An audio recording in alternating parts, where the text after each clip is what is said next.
Morning everyone, this is Uncle Kevin. I'm glad to have my son Peter with me today. He's my videographer, he's filming me, and so I'd like to share with you what my office looks like. So let's go.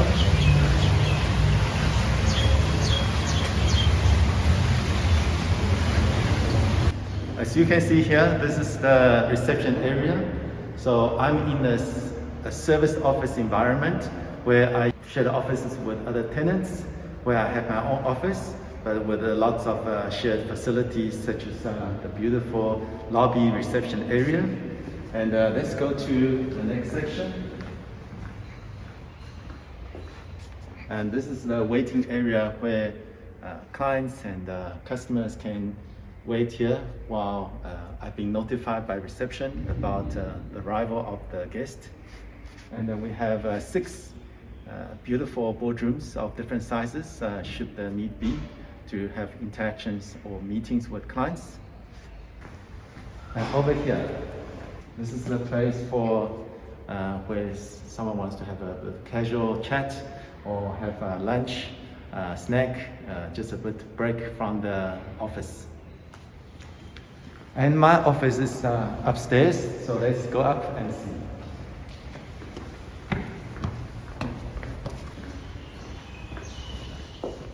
So here is another waiting area.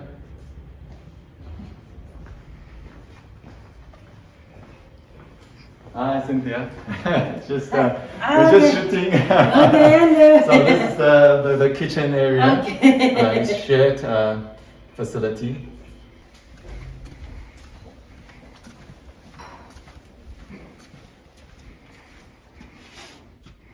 And this is my office, and on the door I pinned up some stickers in terms of to indicate when I've traveled, and it kind of remind me, but it's also inspiration, maybe my future destination that I can add to this.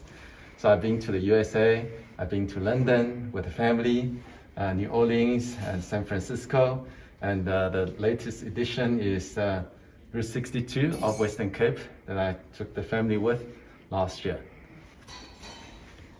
And welcome to my office. So I'd like to introduce you to my setup here and allow me to take off my mask. So welcome to my workspace, and this is my setup, my office, my desk, and my MacBook Air, which I got about 2 months ago, and I started using it for work about a month ago, and I must say I'm very happy with my MacBook Air compared to my old MacBook of 2015 model. This one is, I customized it with more RAM of 16 gigs of RAM and 1 terabyte of SSD. And yeah, it's fast and it's quiet. That's one thing I really like about MacBook Air, because it doesn't have fan, and I don't like noise when I work. I need to focus and concentrate. And no, typically I have 15 to 30 apps open when I do my daily work. There's a lot of apps open, and yeah, I'm really happy with the machine. In terms of the, especially initially I use it for video editing using iMovie and Camtasia. I would say that for the working with video editing and the rendering time, it's about 5 to 10 times faster than my previous MacBook.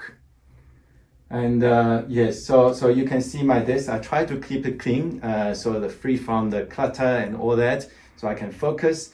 But I'm still old school. I still prefer to have a diary next to me so I can jot down something and just refer to it quickly, just to remind me about things I need to do and things I'm yet to attend to.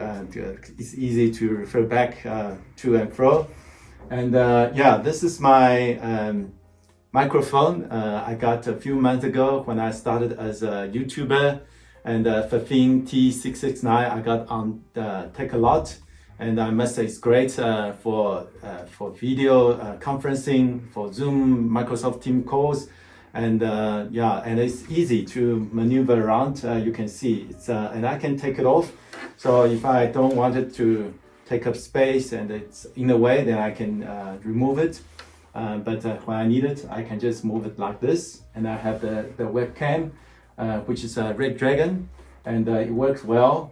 It's good quality, and I also with MacBook Air, because it's only got 2 ports, so I have to have expansion docking station, and you can see there's a variety of ports at the back in terms of USB ports and HDMI and VJ ports, and also for the charging. So this is great in terms of the expansion.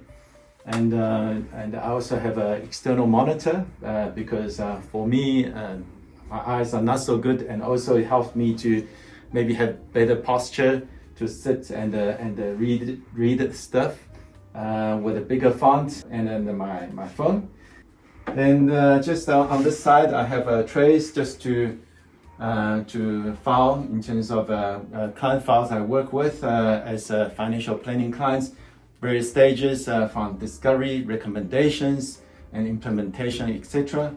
And this, I've been a proud member of MDRT since 2016. And yeah, this is my certificate of membership. And I'm also a top of table member.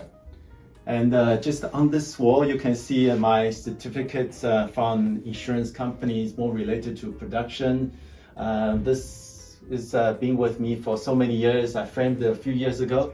This is stamps from Taiwan. I bought, I used to collect stamps, and this is beautiful stamps of paintings from ancient times about birds throughout the ages in China, and some certificates from Discovery, and this is Discovery new building painting, and my qualifications from the Institute of Actuaries, as well as in terms of a certificate in finance and investments, and a diploma in actuarial techniques. And we'll come back to this a bit later. And on the top, I did my postgraduate diploma in financial planning with the University of Free State back in 2010. Then this is, again, this is a FPI, and it's a certified financial planner. And on this side, it's something I've had since day one of when we had an office.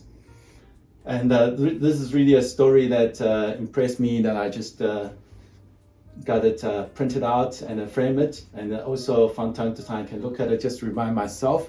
But essentially it's a story about JP Morgan, the famous US investment banker. And yeah, and he actually, the story about someone who say that if he gave him a guarantee formula for success, then he asked for $25,000. And JP Morgan looked at that, and he actually gave that man $25,000. So what was it? And I think it's a very powerful reminder for any of us. He says that every morning write a list of things that need to be done that day, and the second is do them. I think it really speaks about planning, but also about action to make things happen. Then this one is from All Mutual Corporate Employee Benefits. I've also liked this concept so much, I just put it up on the wall. And it really talks about money is a fragile thing, but it's also talk about inflation, and that's why it's important to invest wisely. It actually have a copy or maybe a replicate of a Turn and Tender restaurant menu from the 1981. Yeah, I see it's from 1981. And he saw that the burger cost like 5 Rand or 6 Rand, and the steak maybe cost like 10 Rand 40 years ago. And if you look at the price of burger nowadays, you know, actually the price has gone up by 10 times or even 15 times. And that's really, it speaks about the importance of investing wisely in order to combat inflation, because the purchasing power of money actually depreciates over time. So it's a powerful reminder for me, and also I can point out to my clients. And I want to come back to this one. Okay, I think this is Yeah, I framed this. This was my son Andrew, who did this many years ago, and he did the graffiti and painting and with the colors and that. But it's kind of a remind me about the heart. We as a human being, we need to be doing things from our heart with compassion, with integrity, honesty. And so that's why you find on this wall, this is in the center of the wall, it's a reminder that what our values are. All right, and this one is about the trophy. So we have this trophy for the best employee of the year.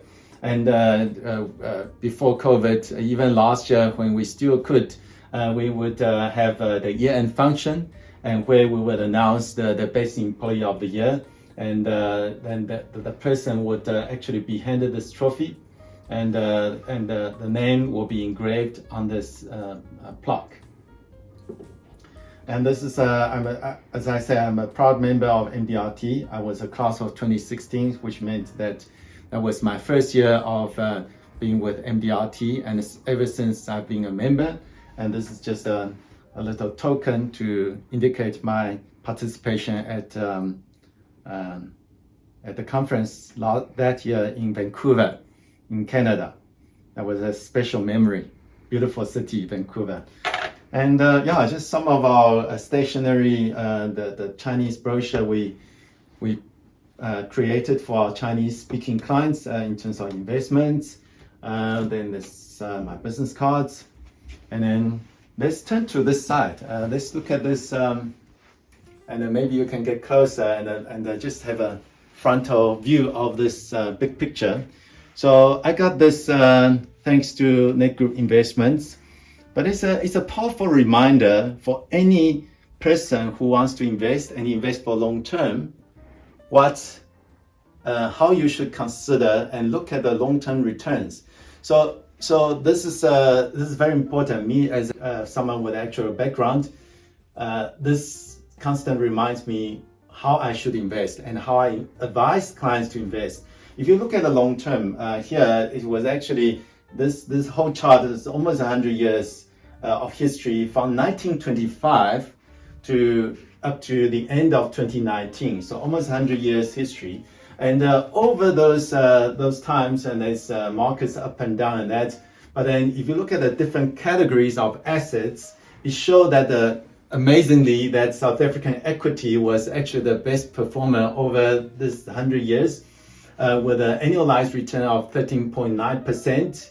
And they're followed by global equity of 13%, and then high equity funds, or what we call the multi-asset prudential fund, balance fund, that was 12.6%. Then low equity fund of 10.5%, and global bonds and the South African bonds not doing too badly, 7.9% over that period. And the US cash, 7.6%, essentially is about interest, but also about the rand depreciation that meant the US cash return of 7.6%. South African cash, if you just leave your money in the bank, maybe in a fixed deposit, the average is 6.6%. And inflation in South Africa over this long period of time was 5.8%. And so the base scenario would always be the inflation. When you have your money and when you invest your money or you put it in the bank account, you must make sure your money always must keep up with inflation. Otherwise, you are actually over long term, you're getting poorer because your money is shrinking in value or the purchasing power. So this is a very powerful chart to illustrate to anyone or any client or investor. Notably, you can see that although the equity market has got ups and downs, and the most recent was last year, which is not shown in this chart, but then prior to that was 2008-2009 financial crisis of the world.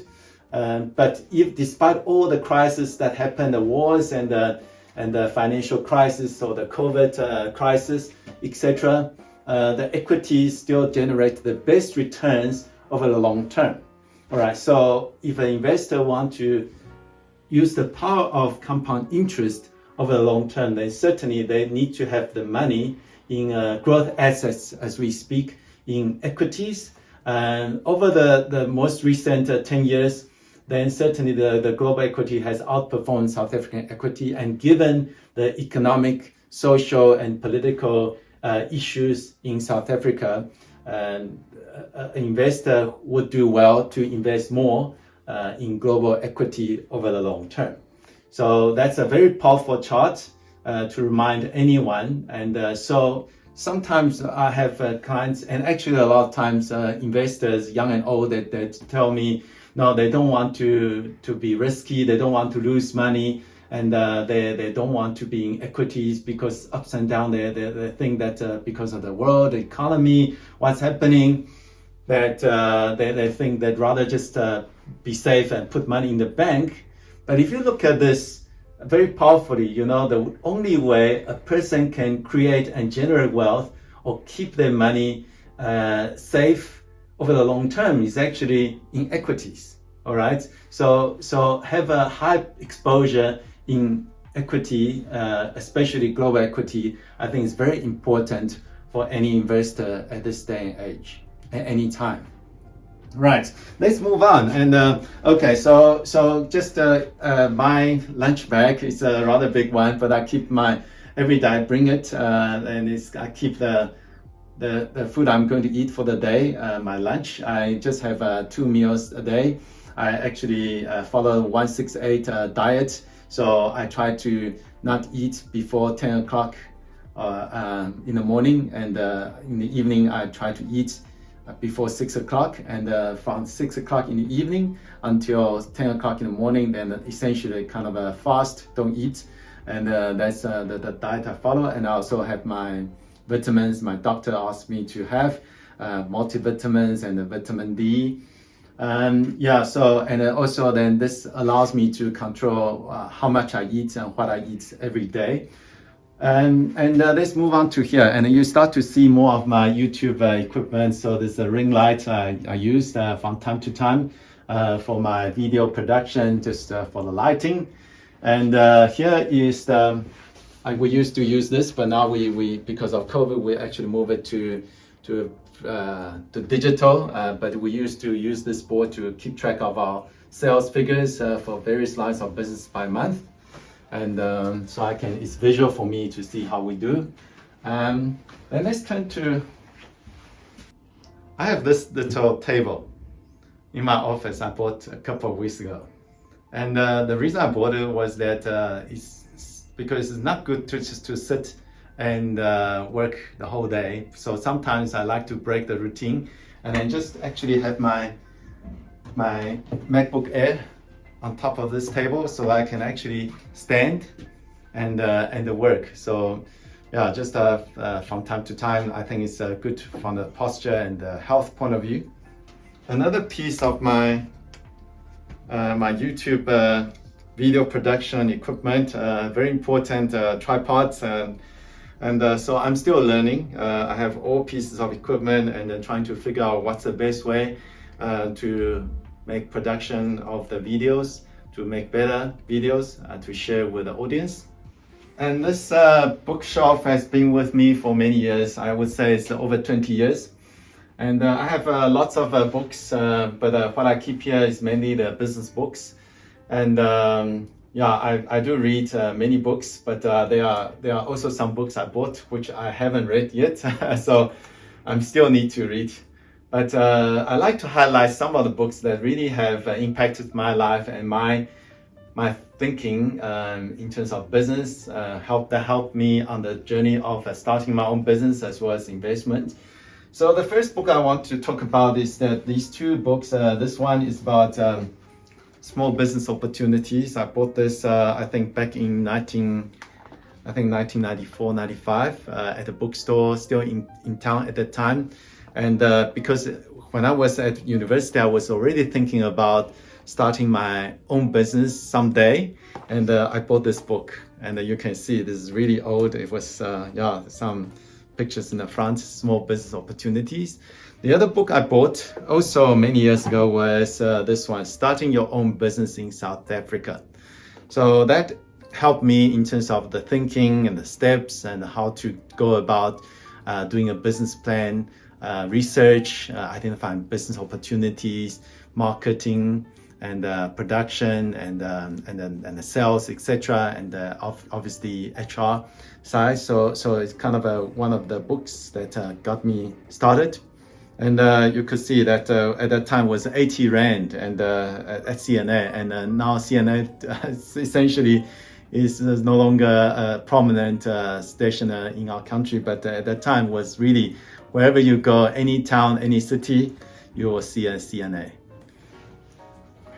Then the other book, again, it's about starting business. When I was leaving my previous employer, and I received this from my ex-colleagues, and I really appreciate that. They gave me this book by Eric Parker, and about roadmap to business success. Again, it's about starting your business and business planning, and a step-by-step guide with lots of tips and tools. And you can see it's quite a thick book. And so anyone who wants to start your own business, really you need to do proper research, get a couple of books, reading about what it means to start a business and what you need to be preparing and planning.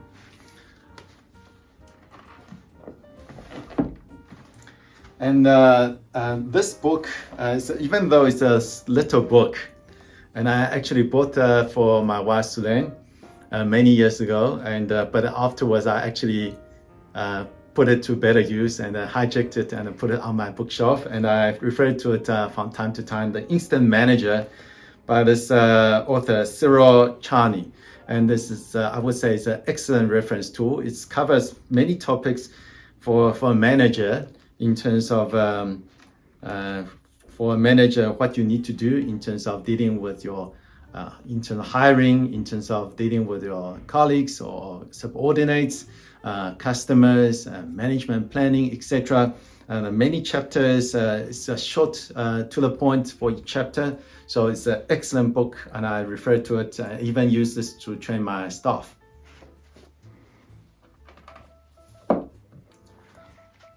Then the next book I like to talk about, this I think is a very well-known book, and you can find it in many bookstores and online, and also that you can find it on YouTube in terms of summary of this book. And so many people have talked about this book, and it's really powerful in terms of the concept. It talks about the 7 habits of highly effective people by Stephen Covey, and I think his book has impacted millions of people around the world, executives, business people.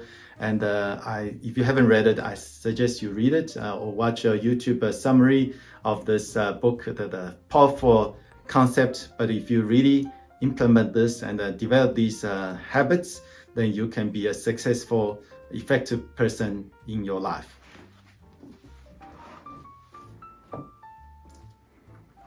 And I can't finish without talking about one of my favorite books of all time, Robert Kiyosaki, Rich Dad, Poor Dad, is so well known, and I still regard it as one of the best books. I bought it, I think it's 98, 99, soon after it came out. And after I read this book, it really changed my thinking, my mindset about how business works and income, etc. And I'm fortunate to have 2 parents. They're both teachers, and they have educated me very well and instilled with me discipline and good values. But this book by Robert Kiyosaki, where he talked about his real dad, which he termed as poor dad, and his friend's dad, which he termed as rich dad, and what he talked about the thinking, how business people think and how the world thinks works. I think it's a really powerful lessons for anyone who wants to start on a journey to be financially independent and build their wealth. So highly recommended. So Robert Kiyosaki, I still have this book, and I've read it times, and I've loaned it to people. And he's got a sequel to this, so I would call it a trilogy. This Rich Dad Poor Dad. The other one is Cash Flow Quadrant, which I have. And the other book I think is I've loaned out is called Rich Dad's Guide to Investing. So if he's written a lot of books, but if you get these 3 books from Robert Kiyosaki and read it, I think it will have quite a positive impact on your life in terms of how you see the world, how you see in business, or you're starting your own business, and how you invest. So thanks for sharing this time with me and see how I work and my workspace. Until next time, bye.